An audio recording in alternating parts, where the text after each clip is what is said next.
What's going on? And I'd like to welcome you to another episode of the Piece of Shit Podcast. And I am your official piece of shit, Austin Robert Gutierrez Williams. Let's get it. Hey, so has everyone seen that video? You know what video I'm talking about. You know, the one where your cousin forgot he was white and got his ass mopped up by a can of fucking twisted iced tea.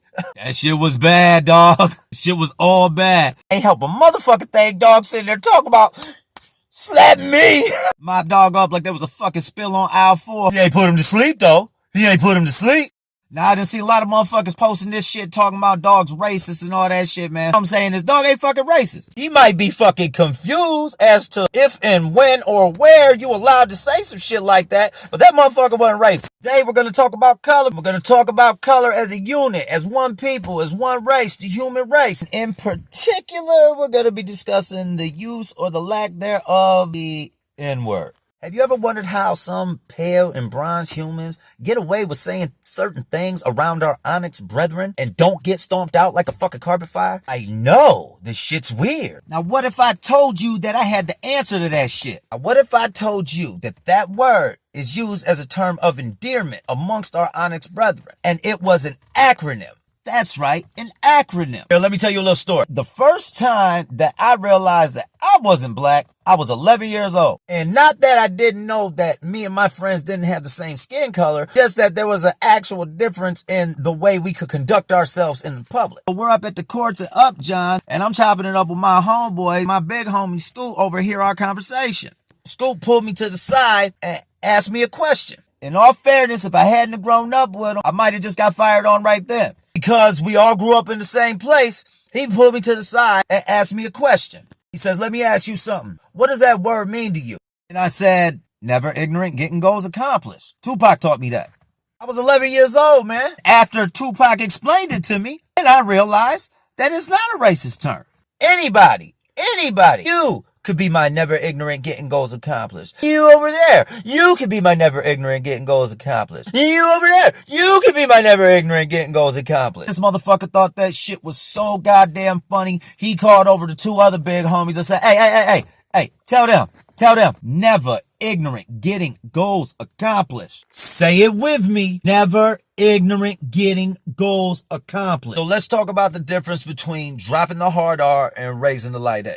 First of all, dropping the hard R, you're almost never going to hear our Onyx brethren say that shit. But when you do, shit's funny as fuck. If you're dropping the hard R, you got like a 0.00% chance of getting the fuck out of there with a physical fucking altercation.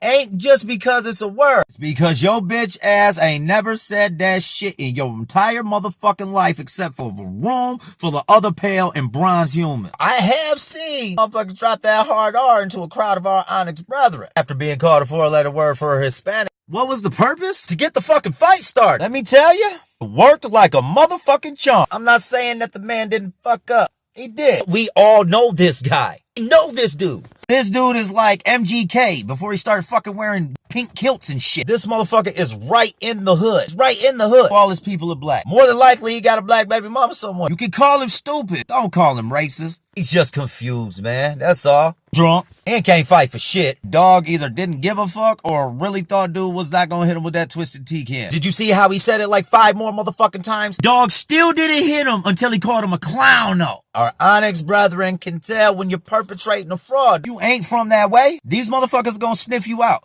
You can always tell when you're around a hood motherfucker, man. Everybody else smell like fucking Aldo shoes and Express mayonnaise. But if you insist on living your life on the edge, if you really are B-Rad-G, Malibu, no one believes you is who you says you is. Just because your Onyx brethren give you a pass doesn't mean you can be saying that shit to everybody you motherfucking meet. Or it's people you don't fucking know. Quit fucking drinking, man. You can't be out there talking all reckless and shit and be drunk too. Learn how to motherfucking fight for the love of God. Got up and threw a 2-piece that my son could have ate. Maybe you should just spend all day reciting, never ignorant getting goals accomplished. Never ignorant getting goals accomplished. Never ignorant getting goals accomplished. Next time a motherfucker call you out, what the fuck you just say to me, white boy?